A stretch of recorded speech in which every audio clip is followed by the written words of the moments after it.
Happy New Year! Well, not quite yet. So before we end the year, I just want to give you a quick overview of all my animals, how my main display tank went from this to that, and what I plan on doing about it. Hi, I'm a gamer's wife here with practical improvement tips for busy aquarists like you. And I don't know about you, but my primary motivation in this hobby is to create beautiful underwater worlds in my home while continuing to stretch and challenge myself in the hobby.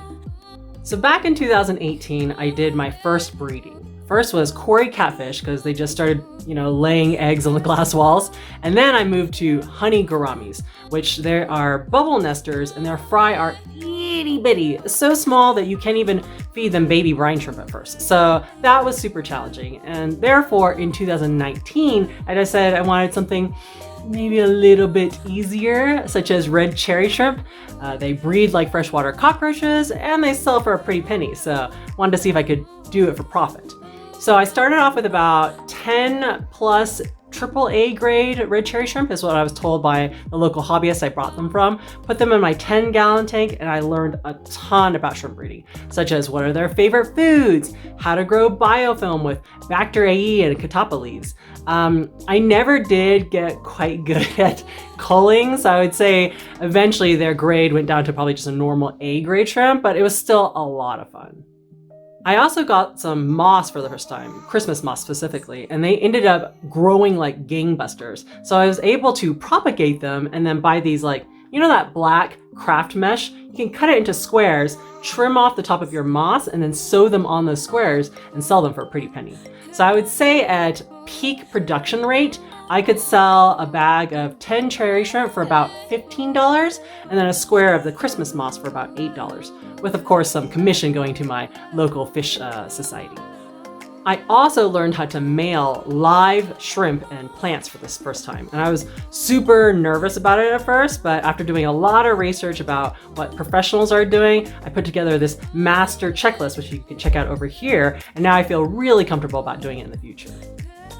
I'd say around October is when I felt like, yeah, I've definitely gotten the hang of breeding red cherry shrimp. So I ended up selling off the rest of the colony and all the plants for probably around $150. So not bad.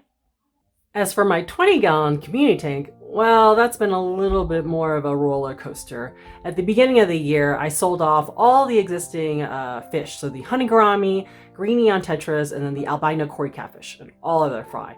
And as well as most of the plants. So it was mostly rhizome plants like Java fern and Anubias filling up the tank. Instead, I wanted my challenge for this year to be growing rooted and stem plants for the first time very successfully. And you guys know this as the Shy Guys Jungle Tank because I ended up stocking the tank with a bunch of really shy fish like coolie loaches and celestial pearl danias, my peacock gudgeon Voltron, and then eventually I added autosynclus catfish because there was a lot of brown diatom algae and they totally killed it, or ate it all.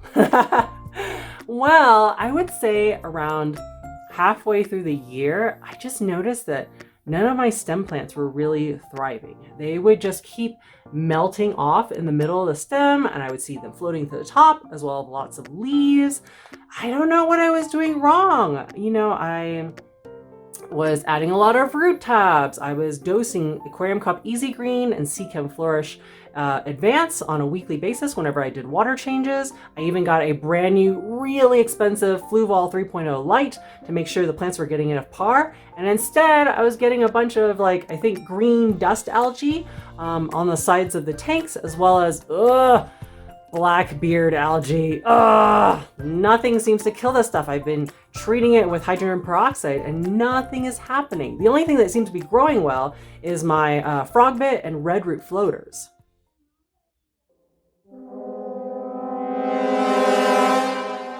Oh, wait a second.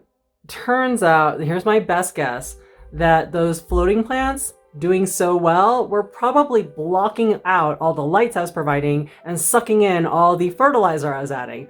When I finally took the measurements, it looks like my tank was only measuring 5 to 10 ppm of nitrates every week, which would be fine, great if I had a fish-only tank, but not so great if you have a planted tank. Easy Green says you're supposed to dose up to 20 ppm. So in 2020, my goal is to definitely conquer stem and rooted plants this year.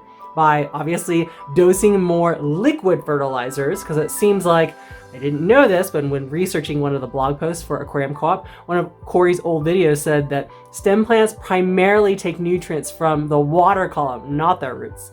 Dope! I'm also going to obviously regularly be removing the floating plants so they're not blocking and getting in the way of their growth. Definitely going to enlist the help of more algae eaters, so not just autosynclus, but now amano shrimp and hillstream loaches. I know, supposedly those loaches can only live in cold, fast-moving waters, but I'm gonna trust my boss on this one. He says with 15 years of experience, he's actually had them bred in tanks with temperatures as high as 85 degrees. What? So we'll give it a shot. And then finally going to go ahead and buy some new plants, but I'm gonna go for some really, really beginner-friendly, super hardy ones. So wish me luck. Oh, before I forget, the 5-gallon Betta tank that was planted. I love that tank. Set it up in 2018. It was super low maintenance, especially after I added the frog bit that got rid of all the algae problems I was having. Unfortunately, I had a leak around October, and so I had to move Soundwave, the Betta fish, to my Shy Guys jungle tank. So everybody's doing great, but he is a little bit food possessive, and so before I could really control his diet, and now he is gorging himself on the community food that I'm feeding the fish.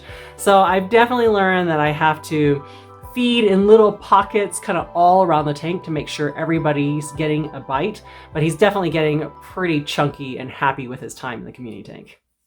So that leaves me with the 20-gallon community tank, the Shy Guys tank, an empty 10-gallon tank for breeding projects, so comment below if you have any suggestions what I should bring next, as well as, yeah, I was trying to minimize my workload by taking down the Betta tank, and then ended up getting my first reptile as an adult, my leopard gecko named Dax, who's named after Jadzia Dax from Star Trek.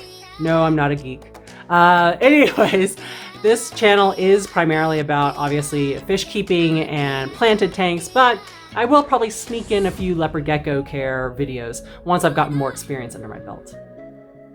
Oh no, I almost forgot about our pet dog, Kelby. I mean, to be fair, she is the family pet, not just mine, but she wanted to remind me that thank you to everyone who filled out my 3-minute survey, giving me ideas of what kind of topics would most help you next year. So look forward to a lot of new content and tutorials in 2020. If you want to know more about the pets I kept last year, check out my video over here, or you can see a whole playlist on how I created the Shy Guys jungle tank over here. Also, thank you so much to my latest Patreon supporter, Joey. You're the best! I hope you enjoy the personalized thank you card. It was a vintage aquarium postcard that I sent to you. Take time to enjoy your aquariums, and I'll see you in the new year. Bye!